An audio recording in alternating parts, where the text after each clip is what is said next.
ដើម្បីត្រាំបំភ្លឺបង្ហាញមកពុទ្ធទៅទៅនឹងទៅចាយបងបងយើងទៅតាមញ៉ាំឲ្យកាត់ថ្លៃពីសិនហើយគាត់មកនេះមកទៅទីមកបងទីទៅបាយសុខសប្បាយមកទៅទីមកគាត់មកទីមកឲ្យគាត់ឈរឡើងទីចុងឲ្យដល់ទីចុងឲ្យជួយើងស្វាគមន៍ឲ្យយើងនេះបាននេះគ្រូពីខ្លះជប់ចាំខ្ញុំជួយបាំងកម្ដៅឲ្យគាត់ហើយកុំឲ្យគាត់ក្តៅបាទយើងខ្ញុំទាំងអស់គ្នាជាតំណាងក្រុមយុវជនមកពីបណ្ដាញផ្សេង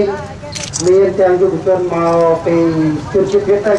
ដែលនៅខាងស្ទឹងត្រែងក្បែរតំបន់ដនសហុង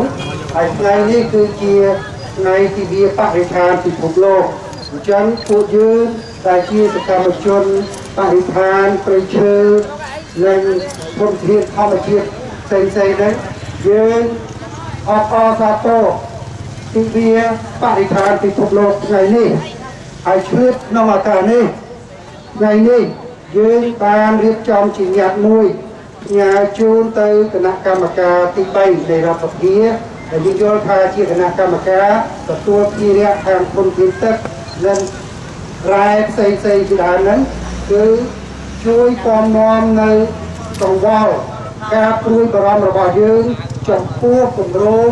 សាងសង់ទំនប់វារីអគ្គិសនីដនសហុងតាមពិតដនសហុងនៅប៉ែកខាងឡើយទេតែយើងដឹងទាំងអស់គ្នាហើយថាធនធានធម្មជាតិនៅដនសហុងនេះវានៅលើប៉ែកខាងលើនៃទន្លេមេគង្គរបស់ប្រទេសកម្ពុជាដូច្នេះទេបើសិនជាទំនប់នេះធ្វើចេញរួចរាល់វានឹងប៉ះពាល់